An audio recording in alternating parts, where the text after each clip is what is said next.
കൂന്തൽ നിറച്ചത് ഉണ്ടാക്കാനുള്ള ഇൻഗ്രീഡിയൻസ് ആണ്. അതിന് നമുക്ക് വഴറ്റിയെടുക്കാം, ഉള്ളിയും തക്കാളിയൊക്കെ കൂടെ.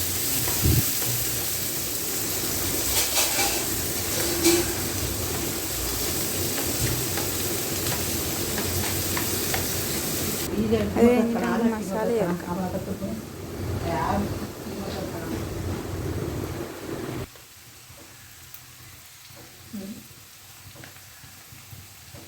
ഇതിലേക്കുള്ള സ്പെഷ്യൽ സാധനമാണ് തേങ്ങ.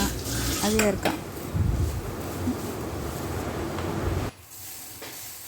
മസാലയും കാര്യങ്ങളൊക്കെ റെഡി ആയിട്ടുണ്ട്. ഞാൻ ഫില്ല് ചെയ്ത് കൊടുക്കുക അതിൻ്റെ ഉള്ളിൽ. ബാക്കി നീ ചെയ്തിട്ട് കാണാം. ഓക്കെ. മസാല ചേർക്കൽ, ഉള്ളിക്ക് അകക്കൽ കുറച്ച് പണിയുള്ള കാര്യമാട്ടോ. അതുകൊണ്ട് കുറച്ച് ടൈം പിടിക്കും അത് ശരിയാക്കാൻ.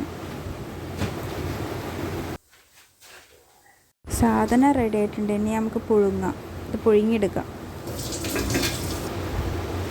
ഇനി അതിക്ക് വേണ്ട മസാല സാധനങ്ങൾ ഒന്നുകൂടെ റെഡിയാക്കാം.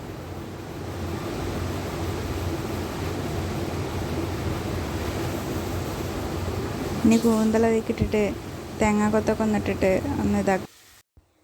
സാധനം റെഡി ആയിട്ടോ. നല്ല ചൂടുണ്ട്, നല്ല സെറ്റ് ചെയ്യാൻ നിൽക്കണേ. കഴിച്ചു നോക്കാം നമുക്കിത്.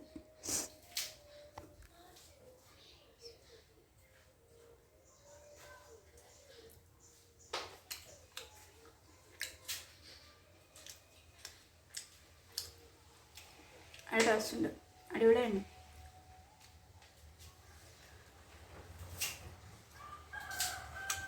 സെറ്റ് സാധനം, ഒരു രക്ഷയില്ല, അടിപൊളി. Okay, by.